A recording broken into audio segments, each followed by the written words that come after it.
And right after the deadly twister hit, one Democrat senator said this.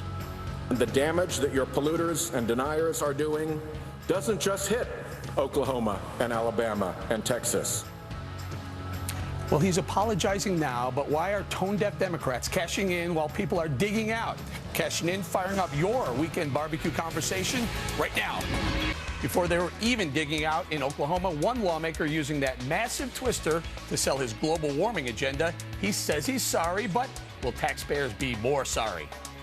Why do you, Sheldon Whitehouse, Democrat of Rhode Island, care if we Republicans run off the climate cliff like a bunch of proverbial lemmings and disgrace ourselves?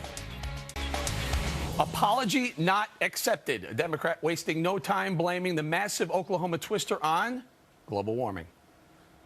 When cyclones tear up Oklahoma and hurricanes swamp Alabama and wildfires scorch Texas, you come to us, the rest of the country, for billions of dollars to recover. And the damage that your polluters and deniers are doing doesn't just hit Oklahoma and Alabama and Texas. Senator Sheldon Whitehouse making that irresponsible statement literally seconds after the deadly twister hit. He said he's sorry, but, Jonathan, you say taxpayers will be sorry if Democrats like him get their way. What do you mean? Well, this is straight out of the book of Rahm, Eric. You know, never let a crisis go to waste. And Barbara Boxer, Frank Lautenberg, of course, Al Gore are always quick to blame any natural catastrophe, which, of course, is terrible, on man-made global warming. It's really argument through emotion, right? They look at these terrible pictures of devastation. They say, don't you care about these people? If you do, then you're going to pass these laws and regulations, which are profoundly anti-man. I mean, thank God for gasoline and oil to help clean up the terrible mess from this devastation. And I tell you, the Greens have been wrong on every single prediction they've made since it was called the ecology movement back in the 1950s. Kirsten, what about it? Any defending this Democrat? Well, you know, it's funny. I did a little research on it, and global warming people don't even really believe that tornadoes are caused by global warming. So, you know, they will say that droughts are caused by global warming and hurricanes, but on tornadoes, that's not even something that they would really even say. So I'm not sure why he said it, and certainly the timing of it was terrible. Yeah, Kimberly, the timing, we showed a side-by-side screen as the twister was literally hitting Moore, Oklahoma. Sheldon Whitehouse was on the Senate floor delivering a global warming speech. Yes, this was ill-timed and insensitive. The guy has this no clue, but he's not the only one. And what we've seen is the Democrats and liberals using opportunities like this tragedy that has befallen people, families, children that have been killed, and trying to piggyback it for his own political agenda, which is unconscionable. Joe Biden spoke to the Coast Guard graduates this week, and he used that opportunity to say that offshore drilling threatens national security and our climate to a bunch of Coast Guard that, you know, they're guarding the waters out there where we're doing the drilling. They don't miss any opportunity to advance their goals. Wayne, what about you weighing on this?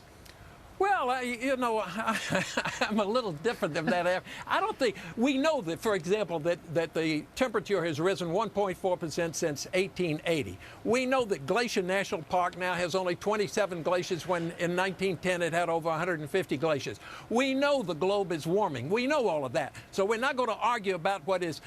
The question is whether it's anthropogenic or not. In other words, is this man-made or is this natural? And it doesn't really matter, because there is no argument that can say where you can take a lift out an isolated incident like a tornado or a hurricane or whatever it is and say this has to do with global warming. That's nuts. So they got to get the science right first and then come back and talk about how you correct it. Jonathan? And I have to say, Eric, I think it's always pretty despicable the way that many on the left kind of trot out terrible, horrific images, whether it's from natural destruction or victims of gun violence, as, again, that appeal to emotion to pass these types of regulations and laws. I mean, one fact we do know is that the more carbon we've burned, the better humans' lives have become. I mean, longer lifespan, healthier, wealthier in almost every way. So, you know, the greenhouse gas emissions that people like Lautenberg fight against are actually helping mankind in innumerable ways. That's why we need more of them. Last thought, Kirsten?